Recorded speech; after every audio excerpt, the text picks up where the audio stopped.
इस चैनल में हम यह बताने की कोशिश करते हैं कि स्वास्थ्य के बारे में जो आम धारणाएं हैं और सोशल मीडिया पर दावे किए जाते हैं वो कितने सही हैं, गलत उपचार से कैसे बचा जाए और स्वास्थ्य लाभ के लिए क्या किया जाए। सभी वीडियोस में दावों और जानकारी को विज्ञान की कसौटी पर परखा जाता है। आज की वीडियो में इसका कुछ उल्टा होने वाला है। हम आपसे शेयर करेंगे कि किस तरह कभी कभी सही लगने वाली कॉमन सेंस की बातें और सही वैज्ञानिक तथ्य भी अर्थ का अनर्थ कर देते हैं और हम स्वास्थ्य अच्छा करने के बदले उसे बिगाड़ लेते हैं। कई बार तो यह अनजाने में या अधूरी जानकारी की वजह से होता है, लेकिन उससे अधिक बार यह जानबूझकर फैलाया जाता है और हम इस पर विश्वास करके नुकसान कर बैठते हैं।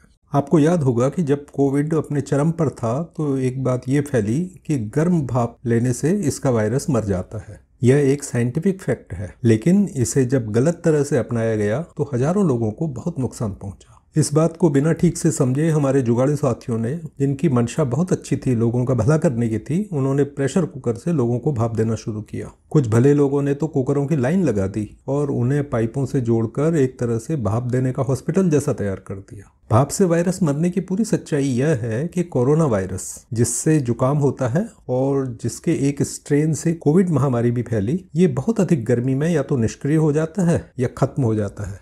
लेकिन जब तक भाप लगातार 70 डिग्री तक उस जगह पर नहीं पहुंचे जहां वायरस फैले हुए हैं तो इसका कोई फायदा नहीं होता। दूसरी सच्चाई इसके साथ जुड़ी ये है कि कोरोना वायरस श्वास नली में बहुत अंदर बैठे होते हैं या फेफड़े में। अगर गर्म भाप वहां नहीं पहुंचती तो कोई फायदा नहीं, और अगर बहुत गर्म भाप इतनी अंदर तक पहुंच जाती है तो इसका मतलब पूरी श्वास नली और फेफड़े जल जाएंगे, और जब इन जले हुए अंगों पर वायरस अटैक करेगा तो ये घातक हो सकता है। कुछ ऐसे केसेस का पता लगा जिनमें बहुत गर्म भाप लेने से लोगों की श्वास नली खराब हो गई, लेकिन ऐसे कितने लोग बाद में कोविड के शिकार हुए इसके बारे में कोई जानकारी नहीं है। हो सकता है कोविड से लोगों की जान जाने में इसका खासा योगदान रहा होगा। यहाँ पर यह क्लियर कर दें कि गला खराब होने और खांसी जुकाम में भाप लेना फायदेमंद होता है, लेकिन अगर उसे सही तरीके से लिया जाए। एक बहुत बड़ा उदाहरण है देसी घी का। अब से करीब 70 साल पहले ये देखा गया कि जो लोग अधिक चर्बी वाला खाना खाते हैं उनमें हार्ट की बीमारियां अधिक होती हैं। बाद में ये पाया गया कि ऐसा सैचुरेटेड फैट की वजह से होता है। ऐसा फैट हार्ट और खून की नलियों में जम जाता है, जबकि अनसैचुरेटेड फैट जो तेल में अधिक होता है ये फायदा करता है। बाद में इस पर बहुत खोजें हुई और पाया गया कि सैचुरेटेड फैट और हार्ट की बीमारियों को इस तरह जोड़ना गलत है। इसके बारे में हमने खाने के तेल पर जो वीडियो बनाया है उसमें विस्तार से बात की है, लेकिन तेल बनाने वाले और बेचने वाली कंपनियों ने खोजों में से ऐसे तथ्य निकाल लिए और उनको फैला दिया कि लोग कुछ तरह के तेलों की तरफ झुकते चले गए। खाने में अच्छे तेलों को सम्मिलित करना तो ठीक है, लेकिन भारत में जहां देसी घी खाना पकाने में बहुत इस्तेमाल होता था, वहां के लोगों ने घी त्याग दिया और इंपोर्टेड तेल यूज करने लगे। डॉक्टरों का इस भ्रम को फैलाने में बहुत योगदान रहा है, पहले भी अब भी, कि देसी घी हार्ट को नुकसान करता है।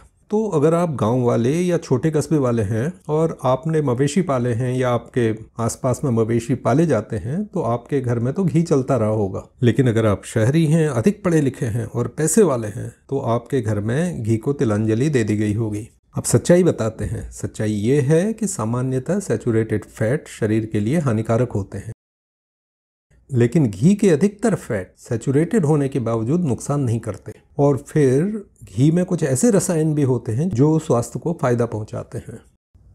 इसलिए सामान्य स्वस्थ व्यक्ति को शुद्ध देसी घी का भी भोजन में इस्तेमाल करना चाहिए, लेकिन बहुत अधिक मात्रा में नहीं।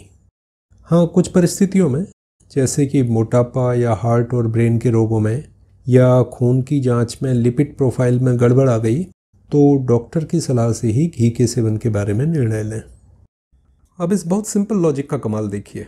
ये बताया जाता है कि मनुष्य के शरीर का 60-70% तो पानी ही होता है, इसलिए हर व्यक्ति को 2.5 लीटर या 8 बड़े गिलास पानी रोज पीना चाहिए, और इससे कम पानी पिया तो शरीर में पानी की कमी हो सकती है और इससे खून गाढ़ा हो जाता है, जिससे हार्ट अटैक या स्ट्रोक भी हो सकता है, किडनी खराब हो जाती है, बुढ़ापा जल्दी आ जाता है। ये बात तो पूरी तरह सही है कि हमारे शरीर में बहुत पानी होता है। यह बात भी सही है कि पानी ज़रूरत से कम पिया जाए तो शरीर में पानी की कमी हो जाती है, जिससे कई परेशानियां पैदा हो सकती हैं। लेकिन पानी की ये ज़रूरत भोजन, चाय आदि से भी पूरी होती रहती है। जब गर्मी ज़्यादा होती है और बहुत पसीना आता है तो काफ़ी पानी पसीने से निकल जाता है और ऐसे में अधिक पानी की ज़रूरत होती है। लेकिन ठंडे मौसम में या जब लोग मेहनत का काम नहीं करते तो शरीर को पानी की कम आवश्यकता होती है और फिर हर व्यक्ति का शरीर अलग अलग तरह से पानी सोखता है, उसे रखता है और निकालता है। तो जितना पानी शरीर मांगे, जितनी प्यास लगे उतना पानी पिएं और उससे थोड़े ज़्यादा पी लें। स्वस्थ रहने के लिए इतना ज़रूरी है।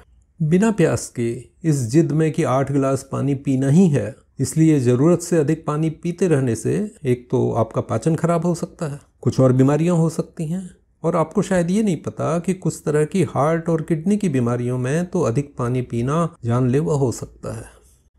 एक दो और उदाहरण देख लेते हैं।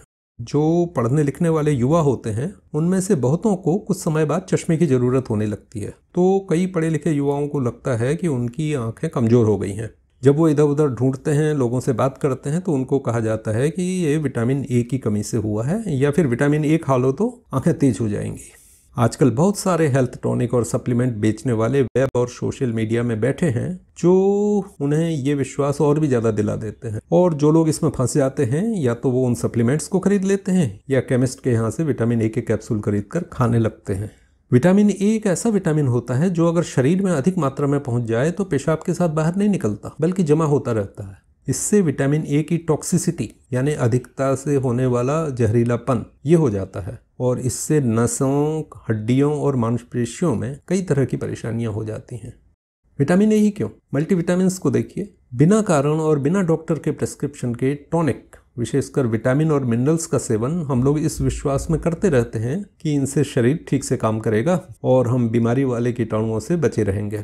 हमें सोशल मीडिया, वेबसाइटों और साथियों से जब इस तरह की सलाह मिलती है तो हमें यह बात पूरी तरह साइंटिफिक लगती है और हम इस पर अमल करने लगते हैं। आजकल एक कंपनी ने हर उम्र के लोगों के लिए मल्टीविटामिन कैप्सूल बना रखे हैं, और इसके बड़े एक्टर और नामी इन्फ्लुएंसर वाले खूबसूरत विज्ञापन आपको टेलीविज़न और यूट्यूब में देखने को मिलते हैं। वो इतने अच्छे होते हैं कि उन्हें देखकर लगता है कि अगर इन कैप्सूल को खा लिया तो हम भी इन खूबसूरत और हेल्थी लोगों की तरह बन जाएंगे। जबकि सच्चाई ये है कि अगर आपका खान पान ठीक है तो ये चीज़ें खुद ही आपके शरीर को मिल रही होती हैं, और विटामिनों तथा मिनरल्स की अधिकता से कई छोटी और बड़ी बीमारियां हो जाती हैं। इसलिए विटामिन्स, मिनरल्स और अन्य न्यूट्रिएंट्स से भरे सप्लीमेंट्स और टॉनिक्स का इस्तेमाल केवल डॉक्टर या न्यूट्रिशनिस्ट की सलाह से ही करना चाहिए। अब ये देखिए, ये हमें अपने एक्सपीरियंस से पता होता है कि मीठे और कड़वे स्वाद एक दूसरे को काट देते हैं। बस इसी को लेकर कई ज्ञानी लोग यह दावा करने लगते हैं कि कड़वी चीज़ें खाने से डायबिटीज़ यानी शुगर की बीमारी ठीक हो जाती है। एक कहता है कि सुबह उठकर करेले का जूस लो, दूसरा कहता है उसमें थोड़ा एलोवेरा का जूस मिला लो, और एक तो ये दावा करता है कि अगर करेले का जूस सुबह उठ के आपने पिया तो 15 दिन में सालों पुराना डायबिटीज़ ठीक हो जाएगा। ये बात सही है कि कुछ कड़वी चीज़ें डायबिटीज़ में अच्छा काम करती हैं, लेकिन ये इसलिए नहीं कि उसका स्वाद कड़वा है। ये सोचकर कि अधिक कड़वी चीज़ें खाएंगे तो डायबिटीज़ नहीं होगी या है तो ठीक हो जाएगी, अगर हम इस तरह की चीज़ों का सेवन अधिक करें तो डायबिटीज़ ठीक हो या ना हो, कुछ अलग तरह की तकलीफ़ें पैदा हो जाएंगी। और कुछ कड़वी चीज़ें जैसे कि कड़वी लौकी और कड़वा खीरा, ये तो बिल्कुल नहीं खाने चाहिए क्योंकि इनमें एक तरह का जहर होता है। तो करेले की सब्जी खाते रहें, लेकिन इसका रस या अन्य कड़वी वस्तुओं का इस्तेमाल डॉक्टर या वैद्य की सलाह से ही करें। ये भ्रांति भी बहुत खूब है और एक कॉमन सेंस पर आधारित है। वो ये कि अगर पानी अधिक ऊंची जगह से गिराएंगे तो वो तेज़ी से नीचे की ओर बहेगा। लोगों में इसलिए ये आम विश्वास है कि खड़े होकर पानी नहीं पीना चाहिए। पूछिए क्यों, तो मज़ेदार उत्तर मिलते हैं। एक ये कि इससे पानी तुरंत किडनी में चला जाता है और जो शरीर में इसका काम होता है वो नहीं करता, या ये कि इससे पानी सीधे घुटनों में चला जाता है और उन्हें कमज़ोर कर देता है। जब आप पूछेंगे कि भाई पानी तो कैसे भी पिएं, वो गले से होता हुआ आमाशय और फिर आंतों में पहुंचता है और फिर वहां से खून में मिल जाता है, तो उत्तर मिलता है कि ये आयुर्वेद के हिसाब से गलत है। अब ये आयुर्वेद के किस ग्रंथ में लिखा है, उसका सही अर्थ क्या है और ये किस संदर्भ में कहा गया है, ये तो शोध का विषय है। और हो सकता है कि संदर्भ ये हो कि हड़बड़ी में या खड़े होकर पानी न पिएं और आराम से बैठकर पानी पिएं। आयुर्वेद के नाम पर कुछ भी कह देना आजकल फैशन हो गया है। हो सके तो पानी बैठकर धीरे धीरे पिएं, लेकिन इस कारण नहीं कि खड़े होकर पानी पीने से घुटने खराब हो जाएंगे। ये सरासर गलत बयानी है।